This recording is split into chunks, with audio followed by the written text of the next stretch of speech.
My name is Chris Trakel. I'm running for Senate in District 11. I've been in the state of Idaho. I was born here, raised here. I was gone while I was in the military. That's the only time I've been away. Let's see, that was 2001, and we came back to Idaho in 2016.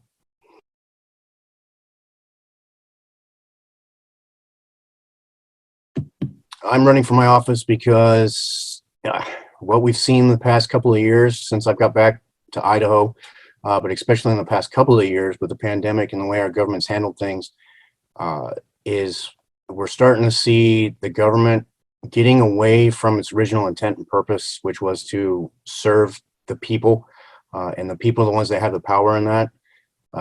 Lots of businesses were shut down.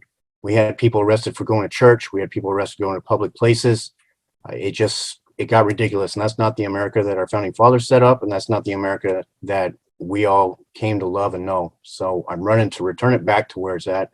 And my opponent was a major proponent of those mandates, and he's voted for them every single time. He stood by the governor every single time, and is at 88,000 Idahoans went out of work. It didn't affect him at all, and he didn't have any concerns or anything about his constituents. So that needs to change.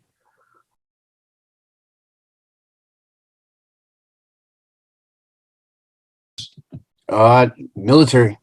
So obviously my career was military, and we could talk forever about the skills and leadership traits that teaches. But the biggest ones that I'll point out will be the discipline and integrity that it gave me. So in office, just like any job, you have, how do I put it?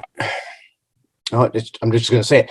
Politics is an ugly job. So you have a lot of people that try to use influence and political ways to change people's ideas, but the military will give me the ability to stand firm in my position and my promise to the voters, to stay in my lane and in my position and fight for the things I said I would fight for, and not go off compromising my principles for a little bit here and a little bit there. That's happened too much in government, and the reason why we're at where we are today is because of that, and it needs to change.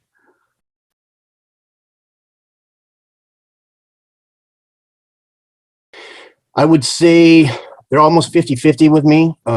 High property taxes, that's been an issue in Idaho for a very long time, but the most recent issue that is shooting up there is civil liberties for Idaho residents.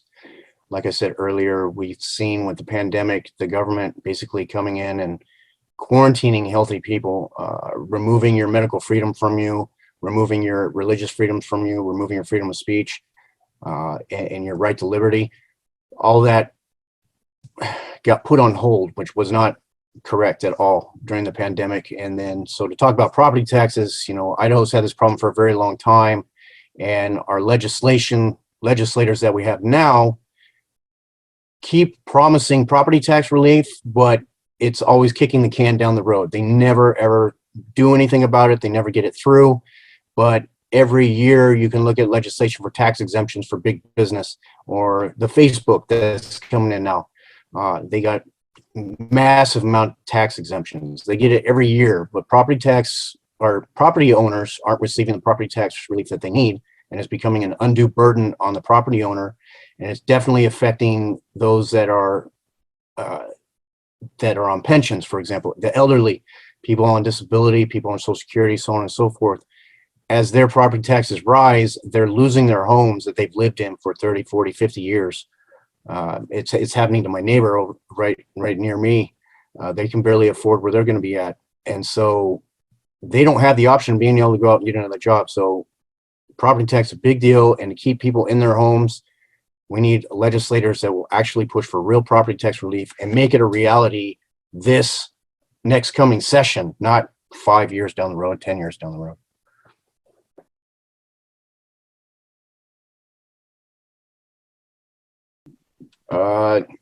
This is going to deal with the mandates, so I would change how they proceeded to go through the past 2 years with the COVID-19 issue.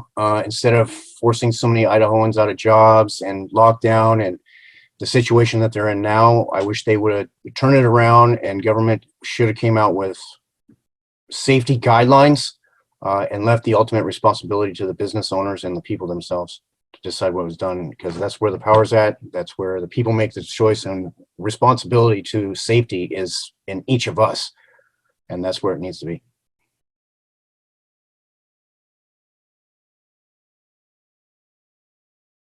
One of the first things I would do is look at how cities and counties use urban renewal districts. They've abused it very much in the past. That places a huge tax burden on the property owner. So that's one thing I would look at is readjusting the law on how urban renewal can be used so that it isn't so lucrative to take farmland and turn it into an industrial area.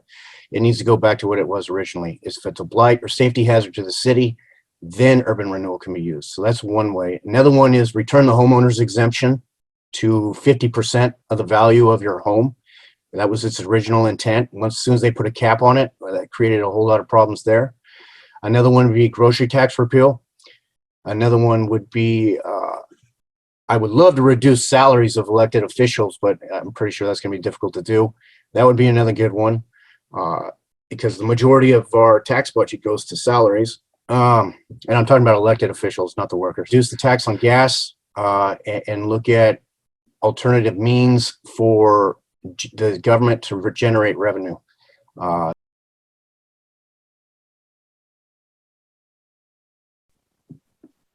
I would like to know that with me, integrity is a huge deal. When I retired from the Marine Corps, I came back home, and all I wanted to do was, how do I put it? Just lose myself in my hobbies and my family.